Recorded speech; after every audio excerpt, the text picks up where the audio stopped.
today's panel discussion, I'm Allie Dowson. Here with me today I have Jocelyn Bradley. She wrote a book on the plants and animals that Lewis and Clark discovered on their expedition. Mackenzie De Silva, she's a Native American research expert, and Brielle Pfluger, who wrote an article on the Missouri River. Today's topic is going to be the Corpse of Discovery from Lewis and Clark, which, if you don't know, was Thomas Jefferson wrote like a list of things that he wanted Lewis and Clark to do. So they went on this expedition trying to get all those things. One of the things on the list was to observe all the plants and animals they saw.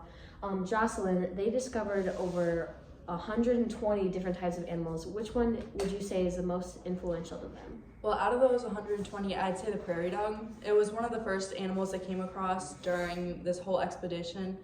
And I'd say it's just because of something that's fascinating to me was that they referred to them as squirrels that buried themselves in the prairie. And the reason why they called them this is because it was the closest description to what it looked like, which was a squirrel. And I just thought it was interesting. But the other animals include like buffaloes, swift foxes, mule deer, and more. And another interesting one is a pronghorn. And Clark called them cabri, which in French just means goat because that's what they looked like.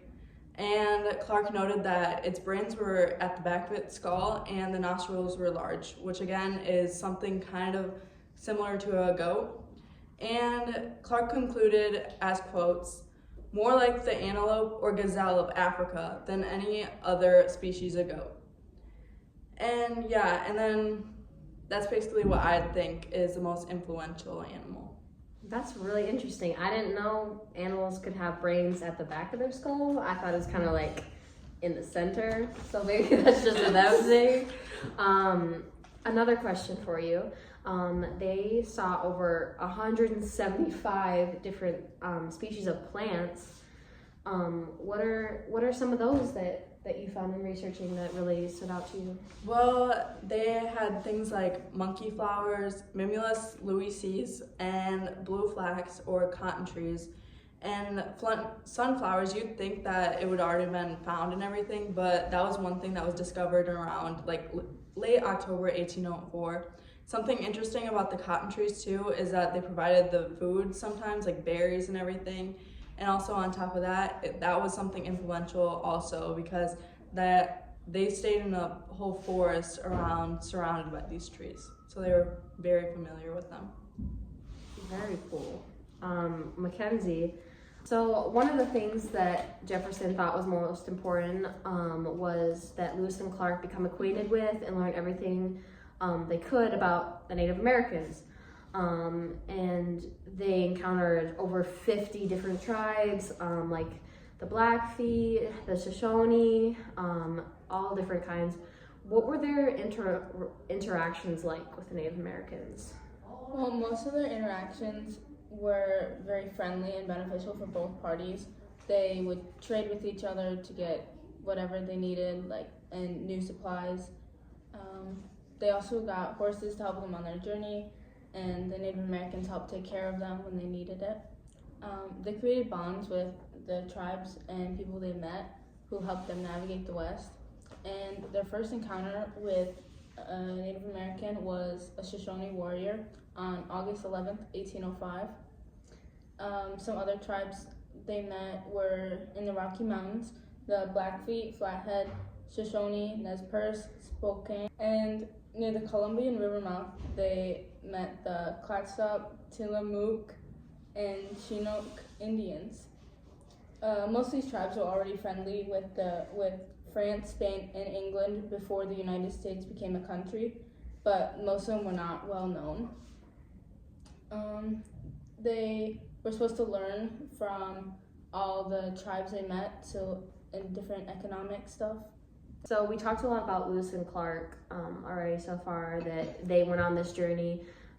They had 50 or so men who came with them, but somebody else on their journey who I think was Sacagawea, who was a native girl that they met at a village. Do you want to tell us something about her? Yes. Sacagawea was with Lewis and Clark for most of their journey. It was 16 of the 28 months that they were gone. She helped them she helped translate and guide them through the West. She got them horses and other supplies that they would need for their trip from other tribes. She was pregnant at the time when they met her, and she also kept leading them on even when she got back to her home village and she could have gone home. She stayed with them and took her infant with her and led them the rest of the way to the West. And I think that also shows how good of a relationship Lewis and Clark had with the Native Americans. If she chose to keep going with them instead of going to her hometown. You said that she guided them through the West and throughout their journey. Brielle, a question I have for you is, when you were researching Lewis and Clark's expedition for your article, what is like the most interesting thing that you found while making it? Because the Missouri River is only 2,341 miles long, and they traveled over 8,000 miles on their expedition. So are there many rivers that broke off from that, or trails that they found, or things like that? What did you find out? Something I found interesting was that they had Indian Pass along the Missouri and in some other parts of the country. Those along the river, they did not generally follow its windings, but it cut off points of land, and it had a direct course all around it. Mm-hmm. And there were also roads and paths made by buffaloes and other animals, and some of the buffalo roads were even 10 feet wide, so they were very long. Mm-hmm. Something I found out about the Missouri River was the water flow. It was very untamed, and just because around the islands and different trails, it just made it so that it was very crazy, and there would be seasonal floods happening. Mm-hmm. So it just made it very hard to travel. And as Lewis and Clark traveled 8,000 miles on their journey, it probably took a while because of all the stuff that was happening. The south side of the Missouri River is also 875 yards wide, and it is still today. So that was something that really caught my eye, because if it took that long and it was very wide, it's just there were so many islands about Mm-hmm. that. So yeah.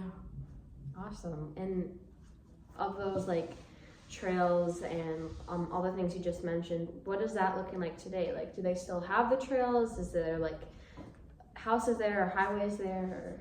Yeah, the Indian Pass nowadays are probably blended into landscapes and trees, most likely, or in how they were into modern roads or trails now. There could be still historic trails left from it, but most of it would probably be landscapes. And then the water flow now of the Missouri River has also calmed down because islands have been left, or different things have happened to them, and flooding stopped from seasonal flooding, and it's just very more controlled now.